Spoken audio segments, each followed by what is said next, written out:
అందరికీ నమస్కారం. ముందుగా ఇప్పుడే ఇక్కడికి వచ్చిన పెద్దలు చంద్రబాబు నాయుడు గారికి, పవర్ స్టార్ పవన్ కళ్యాణ్ గారికి,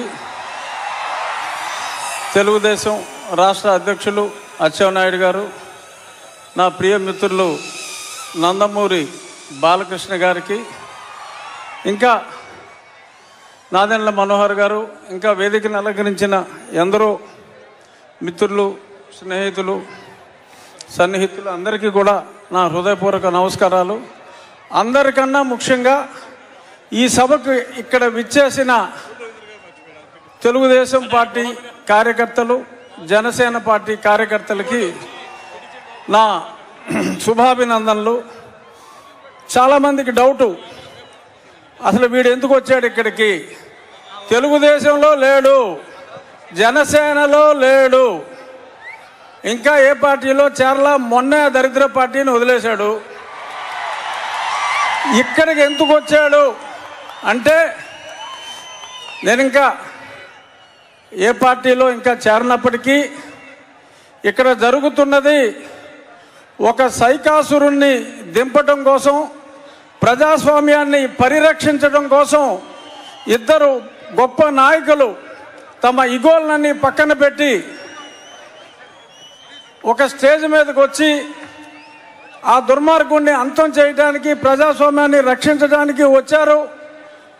ఒక ప్రజాస్వామ్య రక్షకులు ఒక స్టేజ్ మీద ఉన్నప్పుడు వారికి అభినందనలు తెలియజేయడానికి, పైగా ఇది నా నియోజకవర్గం కాబట్టి అందుకని నేను ఇంకా ఏ పార్టీలో చేరకపోయినా ఇక్కడ ఉన్నా. ఇప్పుడు కృష్ణార్జునులాగా చంద్రబాబు నాయుడు గారు, పవన్ కళ్యాణ్ గారు ఆల్రెడీ కలిశారు. నేను 2 సంవత్సరాలుగా చెప్తున్నా, అందరూ కాదన్నా, ఎంతోమంది అది ఎలా కుదురుతుందన్నా కూడా ఖచ్చితంగా ఒక దుర్మార్గుని అంతం చేయాలంటే బ్రహ్మ విష్ణు మహేశ్వరులే కలిశారు. వీళ్ళు కలవాలి అన్నా వీరిద్దరూ ఇప్పుడు కలిశారు. అతి త్వరలో నా ఆకాంక్ష కృష్ణార్జునులై వీరిద్దరూ కురుక్షేత్రంలో ఈ 151 మంది, అంటే అభినవ కౌరవులు 151, వీళ్ళందరినీ తుదముట్టించే కార్యక్రమంలో ఆనాడు ఆ జెండా మీద, కాషాయ జెండా మీద కపిరాజు ఉంటే నేను ఊహించేది నరేంద్ర మోడీ గారిని, తప్పకుండా పవన్ కళ్యాణ్ గారు అహర్నిశలు మొన్నే చెప్పారు, తిట్లు తిన్నా నేను వదిలేది లేదు అని. తప్పకుండా రాబోయే 4-5 రోజుల్లో ఒక గొప్ప అద్భుత సృష్టికి అంకురార్పణ జరిగి, ఇప్పుడు మనల్ని సర్వనాశనం భ్రష్టు పట్టించిన వ్యక్తి చరిత్ర పుటల్లో కలిసిపోయే సమయం వచ్చింది. నేను రోజు మిమ్మల్ని 1 గంట సేపు వాయించేస్తున్నా, రచ్చబండల పేరు చెప్పి. ఆ చెప్పినవన్నీ కాకుండా మనకి అమరావతిని సర్వనాశనం చేసిన ముఖ్యమంత్రి 3 క్యాపిటల్స్ అన్నాడు, ఏది అడ్రస్ లేదు. సరే, మొన్న ఫ్లోటింగ్ బ్రిడ్జ్ చేస్తే అది పోయింది. కుప్పానికి నీళ్ళు ఇచ్చాడంటే అది వినోదం సినిమాలో ఊటీటీ బ్యాంక్ లాగా అలా గేటు పెట్టి మళ్ళీ పట్టుపోయారు. అంతా మోసం, దగా.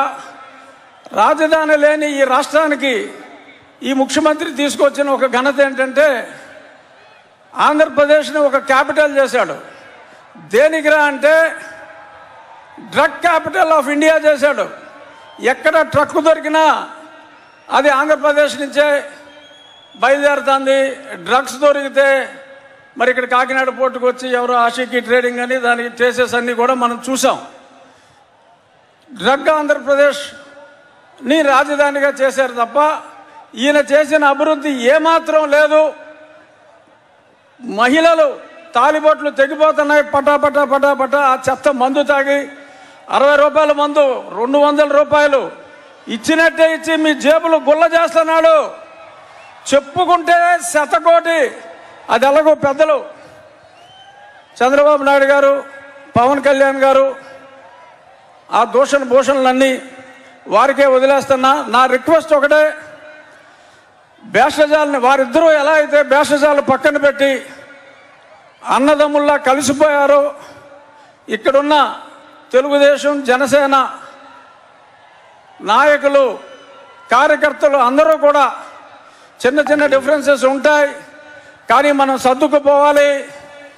ఎవరెవరయ్యో లేఖలు రాస్తూ ఉంటారు, ఆ లేఖల్ని పట్టించుకోవద్దు.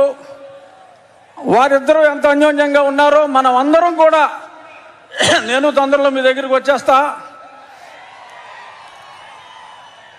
ఎప్పుడు మా ఈ సాక్షి పేపర్లో ఇంట్లో రాస్తూ ఉంటారు, ఊరికనే ఆయన టికెట్ ఇవ్వడు, ఈయన టికెట్ ఇవ్వడు, ఆడు పని అవుట్ అని మాట్లాడుతూ ఉంటారు. వాళ్ళిద్దరు ఎదురుగుండానే చెప్తున్నా, మళ్ళీ నరసాపురంలో ఇదే కూటమి నుంచి నేను పోటీ చేస్తున్నా. ఇంతకంటే పెద్ద సభ మళ్ళీ వారిద్దరి సమక్షంలోనే అప్పుడు నేను కండక్ట్ చేస్తా. ఇప్పుడు నేను వెనకాల ఉన్నా, అప్పుడు నేను ముందుంటా, నేను కండక్ట్ చేస్తా. ఎందుకంటే ఇప్పుడు నేను ఏ పార్టీలో లేను కాబట్టి వెనకాల ఉన్నా. చాలామంది ముందున్నారు. ఇంకా పార్టీల్లో చేరబోయినప్పటికీ మరి కొంత చొరవ తీసుకుని జై తెలుగుదేశం, జై జనసేన, జై బీజేపీ. Thank you.